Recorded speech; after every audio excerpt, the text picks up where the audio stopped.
Yes, the police chief, they're not in compliance. It's deceptive practice that they're doing. Labor Day, my girlfriend and I bought a German Shepherd puppy.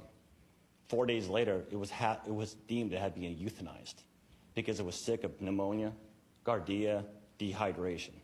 So we have an 8-week-old puppy that we spent $3,000 on. Another $1,000 on vet bills, and you're telling me they're in compliance? They're not even close to compliance. We have a 24-page report from the Humane Society saying they're not. That dead, sick animals are being sold to the consumers and the citizens of the city. I'm one of them. Out $4,000 in 4 days, plus the heartache and all the other grief that goes with this. If it wasn't for these fine people that asked me to come up and say, share your story. Because as someone who's lived here 20 years, she owns a business. We're all regulated. Everyone should be regulated. Because it's not, I don't see this city, the fastest growing city, most people here are pet owners, that would allow deceptive business practice of selling sick and dying animals to your citizens. We saw our animal dying in front of us. I mean, an 8-week-old puppy. If it wasn't for Stonebriar Veterinary Clinic to stand up and take 12 days of ER care, that dog would be dead.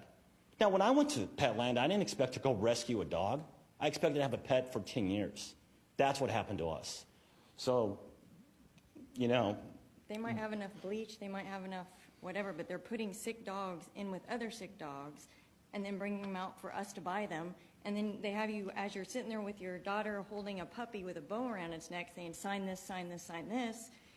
And then you get home and you have a dying dog and you call them back and they say, well, you signed the contract. Nothing you can do. As soon as you walk out the door, that they're selling bad goods. I mean, forget the fact that it's puppies and kittens and live animals.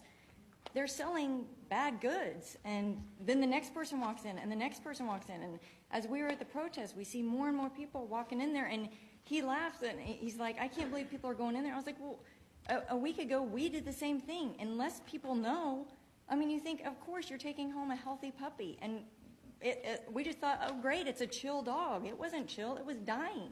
I promise you, everyone in this room has a neighbor or someone that bought some at Petland, and they're going to have the same story because it's the deep secret that no one bought at Petland. And when you do, someone goes, oh, yeah, I did it too. We heard so many stories from people. As soon as we told them our story, they're like, yeah, my sister bought one, or we bought one, or I bet your town, I bet the city of Frisco takes better care of the shelter dogs than Petland does. Yes. There's no doubt. And this is not a $30 dog I bought. Yeah, this is a $3,000 AKC purebred dog that I was guaranteed that was healthy. That threw up, had bloody diarrhea, had giardia, had pneumonia, and the second day I had it was a $948 vet bill. And through the love and kindness of veterinarians, they actually adopted it. We can't do this anymore. We don't even know. It was a $9,000 bill just to save an 8-week-old puppy. So they're not compliant. I promise you. It's deceptive, and I'm asking you, are you willing to stand up for us citizens in Frisco to stop the deceptive practice of selling dying animals to your citizens?